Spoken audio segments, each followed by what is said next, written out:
Alhamdulillah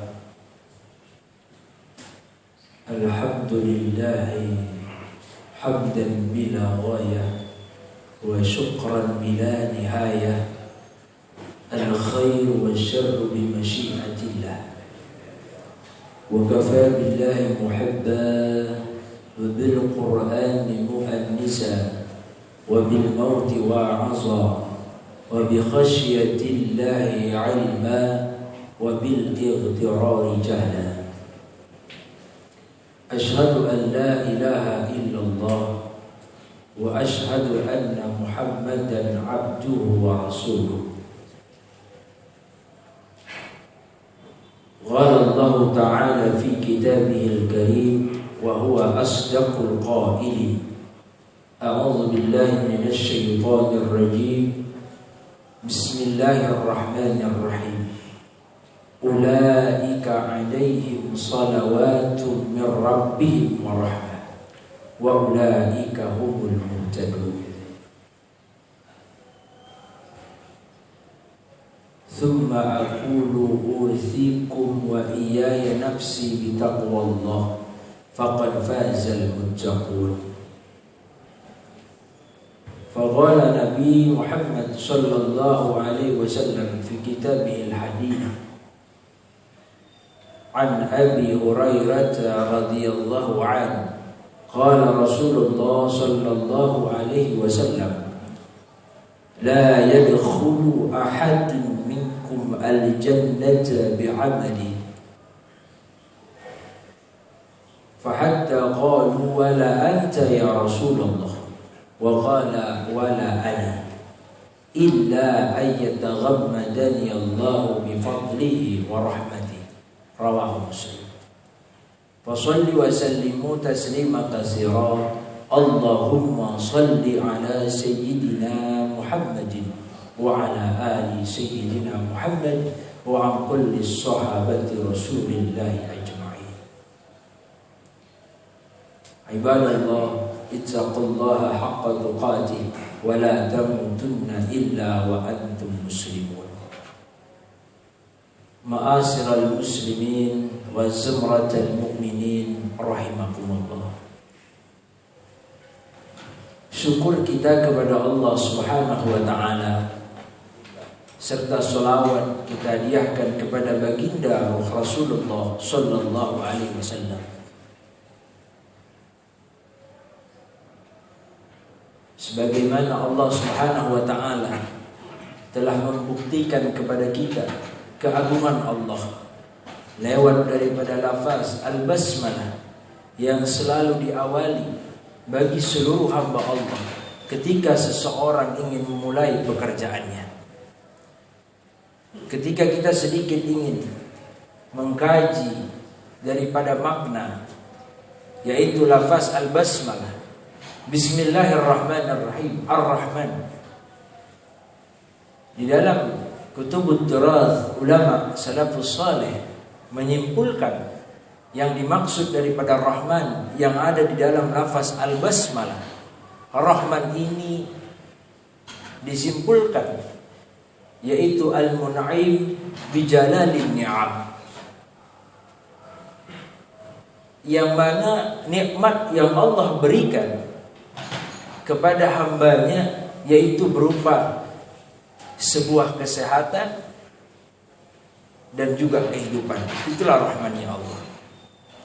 Dan juga rahimnya Allah dalam lafaz al-basmalah yaitu al-mun'im bidaqaiqin ni'am. Sesuatu nikmat Allah yang tidak kita sadari padahal itu adalah nikmat yang luar biasa. Maka rahmannya Allah diberikan kepada seluruh manusia, tetapi rahimnya Allah hanya diberikan kepada umat muslim. Sebab badaqaiqin ni'am, yaitu nikmat-nikmat yang tidak kita sadari.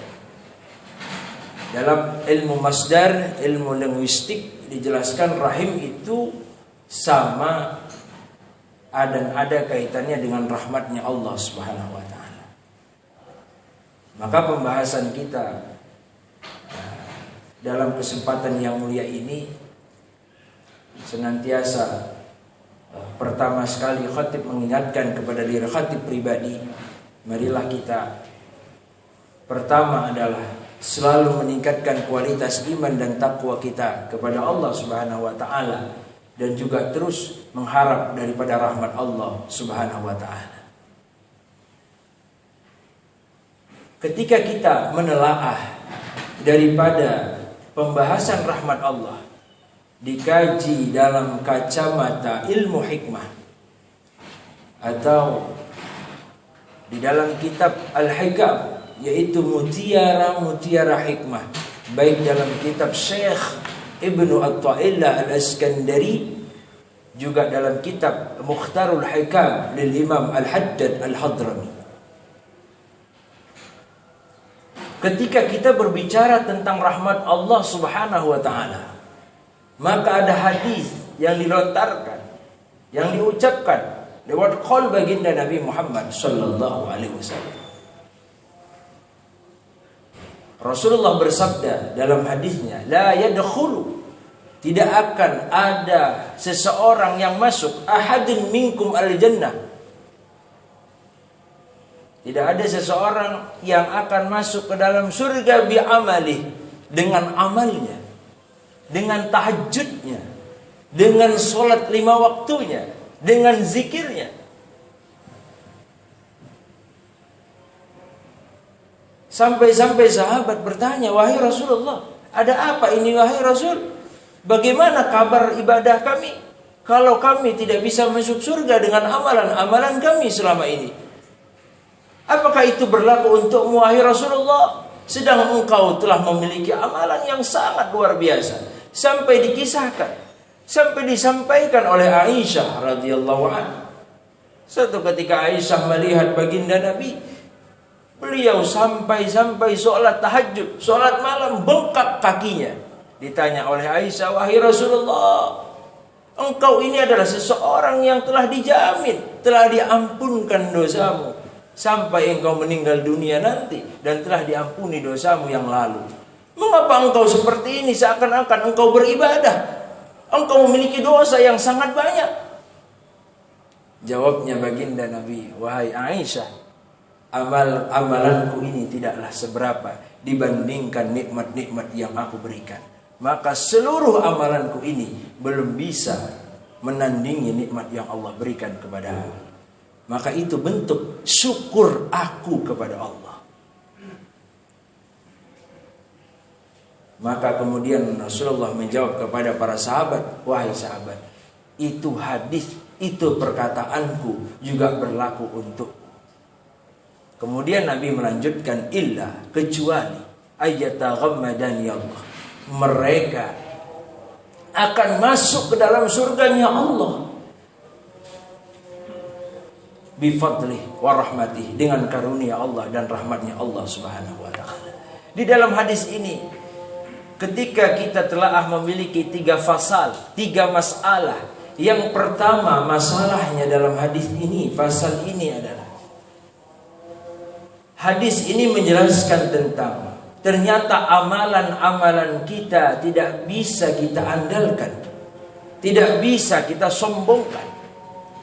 Fasal yang kedua, ketika jawabnya baginda Nabi, padahal Nabi adalah seseorang uswah, suri tauladan yang terbaik, amalannya tidak ada yang bisa mengalahkan sampai hari ini. Tetapi juga kata Nabi, itu berlaku kepadaku, aku juga tidak akan masuk surga, kata Nabi, kalau bukan karena rahmat dan karunia Allah. Dan fasal yang ketiga dalam hadis ini adalah, Nabi sedang ingin membicarakan tentang bahwa sungguh besar karunia yang Allah berikan kepada kita. Sungguh pentingnya rahmat Allah di dalam ibadah kita. Maka sampai-sampai Allah Subhanahu wa ta'ala berfirman dalam Al-Quran, Bismillahirrahmanirrahim, ulaika alaihim salawatum min rabbihim wa rahmah. Siapa di antara mereka yang beribadah kepada Allah, selalu berdoa dan mengharapkan rahmat kepada Allah, maka mereka akan diberikan sebuah penghargaan daripada Allah. Apa penghargaannya? Wa ulaika humul muhtadun.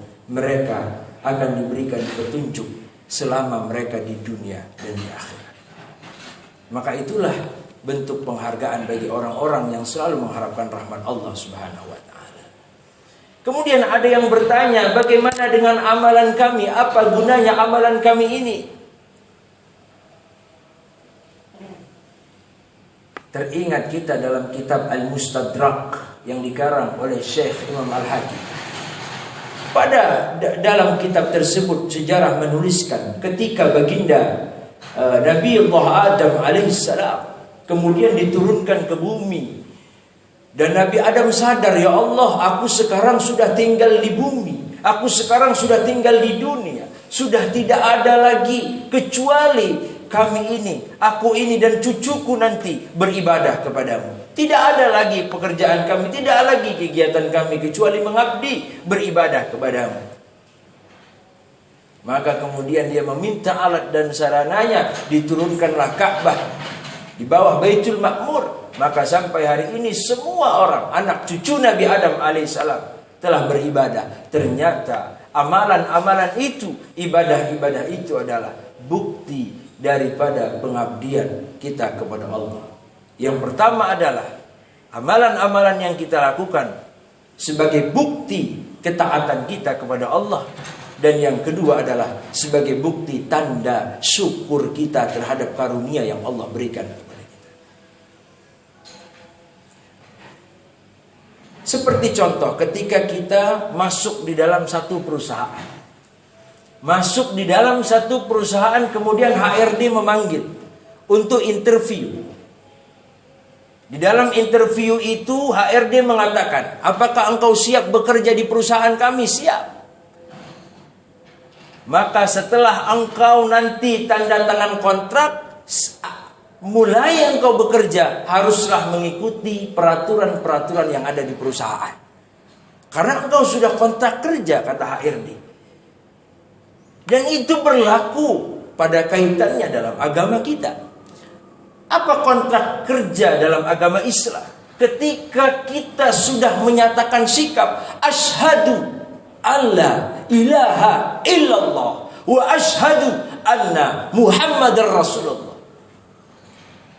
Kita sudah kontrak kerja dengan Allah, ya Allah, bahwa aku bersaksi tidak ada Tuhan selain Allah. Maka kita sudah berjanji, hanya engkaulah yang kami sembah. Mana buktinya kita menyembah Allah? Mana buktinya kita taat kepada Allah? Maka dibuktikanlah dengan kita beramal. Bagaimana seorang pemimpin, seorang pimpinan ingin melihat anak buahnya yang rajin, anak buahnya yang disiplin, kemudian dinaikkan kelas, dinaikkan jabatannya. Begitupun juga di dalam agama kita. Seseorang yang khusyuk, disiplin ibadahnya, maka dia akan naik kepada tingkatan yang paling mulia. Inna akramakum indallahi atqakum, yaitu tingkatan takwa kepada Allah Subhanahu wa taala. Di dalam kitab Al-Hikam, Syekh Ibnu Athaillah mengatakan, min alamati al-i'timad 'ala al-'amal nuqsanir raja 'inda wujudiz zalal. Siapa di antara mereka yang kemudian mengandalkan amalannya, mengutamakan amalannya. Misalnya ada seorang karyawan, wah, karena saya sudah rajin kerjanya, sudah bagus kinerjanya, pasti saya akan diangkat. Dia membanggakan kinerjanya. Sama seperti ini. Wah, amal saya sudah banyak, maka dia sandarkan amalannya. Wah, dengan dia banyak amal, dia pasti masuk surga. Di dalam hatinya seperti itu. Syekh Ibnu Athaillah katakan, nuksanir raja, itu malah menghilangkan harapan kita. Inda wujudiz zalal, di hadapan Allah Subhanahu wa taala, sedikit pun tidak akan kita dapatkan. Apakah kita ingat pada kisah seorang abid? Dalam kitab Minhajul Abidin dijelaskan kisah ini. Seorang abid hidup 500 tahun. Dia beribadah 500 tahun tidak pernah bermaksiat sama sekali. Kerjaannya selama 500 tahun beribadah dan terus beribadah. Muncul dalam hatinya, oh, aku pasti masuk ke dalam surga. Begitu dia meninggal, malaikat Jibril alaihissalam, tolong kabarkan kepada seorang abid itu, wahai Jibril, masukkan dia ke dalam surga. Seorang abid mengatakan, ya Allah, saya tidak mau masuk surga kalau bukan karena amalku, kata seorang abid. Karena seorang abid berpikir, kalau seandainya dia masuk surga bukan karena amalnya, berarti selama 500 tahun dia tidak pernah bermaksiat, sia-sia. Ya Allah, tolong masukkan aku ke dalam surgamu karena amalanku yang 500 tahun itu. Kalau begitu, wahai Jibril, kabarkan kepada seorang abid itu, tolong coba suruh dia menghitung karunia nikmat yang ada di sebelah matanya. Satu matanya saja, coba dihitung dengan amalnya yang 500 tahun. Banyakan mana? Akhirnya tidak ada bandingan amal dia 500 tahun dibandingkan dengan karunia yang ada di matanya itu. Satu mata saja. Kalau begitu Jibril kabarkan kepadanya, masukkan dia ke dalam neraka. Ya Allah, seorang abid mohon, ya Allah, ya Rabb, ampunkan dosaku, ya Allah, masukkan aku ke dalam surga karena rahmatmu, ya Allah, bukan karena amalku. Maka kemudian dimasukkanlah dia ke dalam surga karena dia mengakui bahwa amalannya tidak seberapa dibandingkan karunia nikmat yang Allah berikan kepadanya. Begitu juga dalam kitab Mukhtarul Hikam li Imam Al-Haddad Al-Hadrami dijelaskan dalam baitnya, faman haqqallah fa'arafahu faqama bi amrillah. Faman haqqallah, siapa yang ingin mengetahui hak-haknya Allah, ma'rifatnya Allah, dia ingin ibadah seakan-akan dia sampai kepada ma'rifatullah. Kalau dia ingin seperti itu, fa'arafahu, maka dia harus tahu dulu siapa Allah. Dia harus tahu dulu sifat wajibnya Allah. Kalau dalam akidah Asy'ariyah dan Maturidiyah itu disebut aqidatul khamsin. Dia harus paham dengan aqidatul khamsin. Sebagaimana dijelaskan dalam kitab Matan Zubat yang dikarang oleh Syekh Muhammad ibn Ahmad Ar-Ramli Al-Ansari Asy-Syafi'i. Di dalam kitab Matan Zubatnya bait yang pertama, awwalu wajibin 'alal insan. Yang pertama kali yang wajib diketahui oleh manusia sebelum dia masuk kepada pelajaran yang lain, kepada disiplin ilmu dalam agama Islam yang lain, ma'rifatul ilah. Dia harus tahu Allahnya, dia harus tahu Tuhannya, bisdiqan, dengan yakin. Maka disitulah pentingnya ilmu tauhid. Maka ilmu tauhid, ilmu akidah itu adalah ilmu yang paling pertama yang harus kita pelajari sebelum ilmu-ilmu yang lainnya. Nah, di dalam hal ini, maka menurut Imam Al-Haddad Al-Hadrami, orang yang ingin sampai kepada ma'rifatullah, dia harus paham siapa Tuhannya, sifat-sifat Allah, dan kemudian waqama bi amrillah, dan dia juga membuktikan dengan dia taat kepada Allah dengan aturan-aturan Allah. Dia menahan dan dia tidak melakukan apa yang dilarang oleh Allah, dan juga dia melaksanakan apa yang diperintahkan oleh Allah Subhanahu wa taala. Maka hadirin sidang Jumat yang dimuliakan Allah Subhanahu wa taala, ini saja yang bisa saya sampaikan. Kesimpulannya adalah rahmat Allah Subhanahu wa taala bisa kita raih dengan kita lebih mendalami ilmu tauhid, yaitu tauhid uluhiyah maupun juga tauhid rububiyah. Yang disebut tauhid uluhiyah itu adalah yaitu kita mengesahkan Allah, la ilaha illallah fa'lam annahu la ilaha illallah. Kita yakin bahwa Allah esa, Allahu ahad. Dan juga tauhid rububiyah ini adalah kita mengakui bahwa yang berhak disembah itu hanyalah Allah Subhanahu wa taala. Qul a'udzu birabbin nas, malikin nas, ilahin nas. Shadaqallahul azim.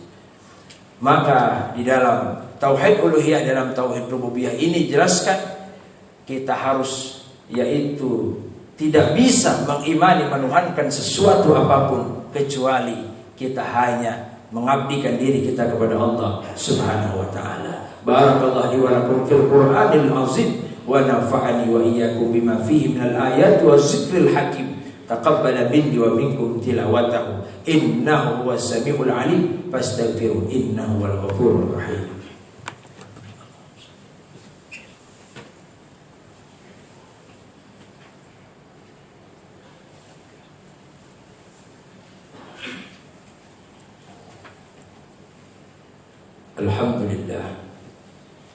Alhamdulillah al-malik zil malakut al-jabbari zil jabarut alladhi khalaqal maut wal hayata ikhtibaran ala al-iman was subut wassalatu wassalamu ala sayyidil wujud wa habibil yaqut Muhammadin sayyiduna sallallahu alaihi wasallam wa man tabi'a hudahu ila yaumin ba'dal maut amma ba'd. Wa qala usikum wa iyaya nafsi bitaqwallah faqad fazal muttaqun. Ittaqullaha haqqa tuqatih wa la tamutunna illa wa antum muslimun. Wa qala Rasulullah sallallahu alaihi wasallam fi kitabil hadits, innal malaikata tusalli ala ahadikum ma dama fi musalla alladhi wa lam yuhdis fi Allahumma ighfir lahu Allahumma arhamhu. Wa qala Allah ta'ala aidan fi kitabil karim wa huwa asdaqul qailin, inna allaha wa malaikatahu yusalluna 'alan nabi ya ayyuhalladzina amanu sallu 'alaihi wa sallimu taslima. Allahumma salli 'ala sayyidina Muhammadin wa 'ala ali sayyidina Muhammad. Allahumma arda 'anil khulafa'ir rasyidin Abi Bakar wa Umar wa Utsman wa Ali ibn Abi Thalib wa ridwanallahu 'alaihim wa li sa'iril muslimina wal muslimat wa an kulli sahabati rasulillahi ajma'in. Allahumma ighfir lil muslimina wal muslimat wal mu'minina wal mu'minat al ahya'i minhum wal amwat innaka ala kulli syai'in qadir. Ya Allah ya Rabb, golongkan kami ya Allah orang-orang yang selalu Kau berikan rahmat-Mu ya Allah. Ya Allah ya Razzaq ya Fattah. Allahumma Rabbana innana sami'na munadiyan yunadi lil iman an aminu bi rabbikum fa amanna. Allahumma ij'alna mahbuban fi qulubil mu'minina wa basyirna wa bil ghadiyyi ila mi'ata wa 20 sanatan fadla khairun hafizun wa arhamur rahimin. Allahumma ij'alna minal muflihin, jadikan kami orang-orang yang beruntung, minar rabihin, minal muttaqin ya Rahman innaka anta khairur rahimin. Walhamdulillahi rabbil alamin. Ibadallah, innallaha ya'muru bil adli wal ihsan wa ita'i dzil qurba wa yanha 'anil fahsya'i wal munkari wal baghi ya'izukum la'allakum tadhakkarun. Fazkurullahal 'azima yadhkurkum washkuruhu 'ala ni'amihi yazidkum was'aluhu min fadli yu'tikum wa la dzikrullahi akbar. Aqimus shalah.